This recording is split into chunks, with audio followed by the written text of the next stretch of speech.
Laura, de Rivière-de-la-Savane. Il me semble que Savane, c'est en Afrique, ça. Rivière-de-la-Savane. J'espère qu'il n'y a pas de lion ici, là. Je suis juste au jour ici, les lions. Laura, je regarde toutes vos chroniques. Merci infiniment. Si j'ai bien compris, le patrimoine familial, c'est tout ce que des conjoints accumulent durant leur vie commune. Est-ce qu'il y a des choses qui peuvent ne pas en faire partie? En fait, c'est pas tout à fait vrai de dire que c'est tout ce qu'on accumule durant le mariage. On a deux notions qu'on doit démêler. Le patrimoine familial, c'est une bébite qui s'applique à vous du moment où vous dites « oui, je le veux ». Mais elle n'a pas d'impact tant que vous ne dites pas « je t'aime plus ». OK?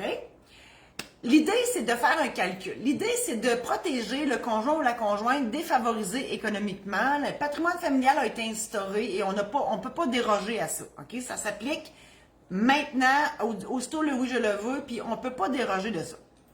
C'est d'ordre public. Et l'idée, c'est de calculer les biens acquis. Puis là, je vais vous donner la liste après. Là. Imaginez une boîte imaginaire. Donc, chacun des conjoints a une boîte imaginaire qu'on appelle patrimoine familial. Là-dedans, on rentre la résidence principale, la résidence secondaire utilisée par la famille, donc un camp de chasse où monsieur va ou madame, puis que les enfants vont pas, ce n'est pas un immeuble secondaire utilisé par la famille. Beaucoup de jurisprudence sur ce sujet. Ensuite, les meubles meublants, ces immeubles-là. Les REER fonds de pension et les véhicules utilisés par la famille. Donc, un truck de compagnie ne rentre pas là-dedans. Alors ça rentre dans chacune des boîtes, considérant la personne qui possède ces biens-là. Et, bien évidemment, accumulés durant le mariage. Ça, vous aviez raison.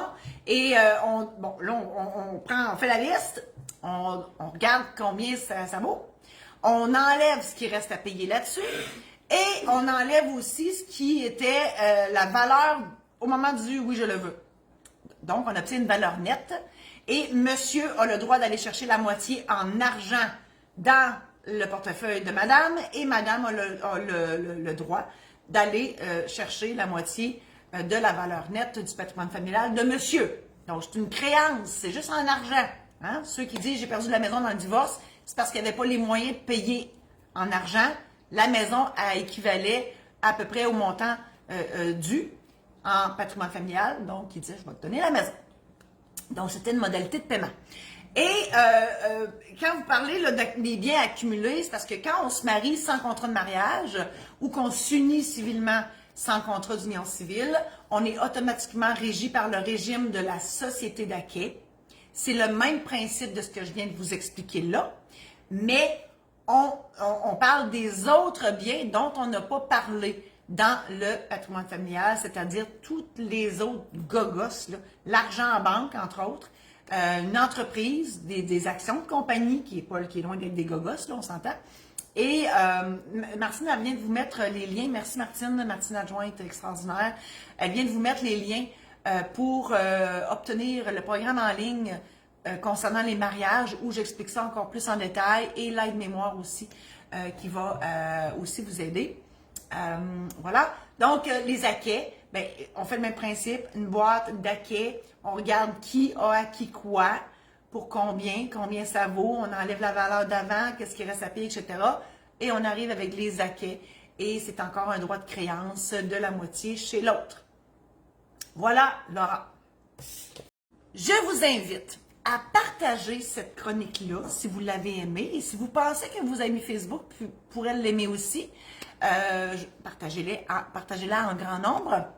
Je vous invite aussi à visiter mon site internet marie-josée-saint-laurent.com où tous mes services sont là.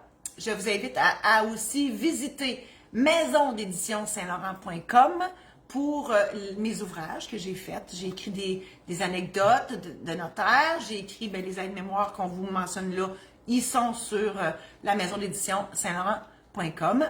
Et vous pouvez aller sur YouTube, sur la chaîne Notaire pas ordinaire pour revoir toutes les chroniques que vous visionnez comme celle-ci. Alors, merci infiniment d'être dans ma vie. Je vous embrasse et je vous dis à la semaine prochaine.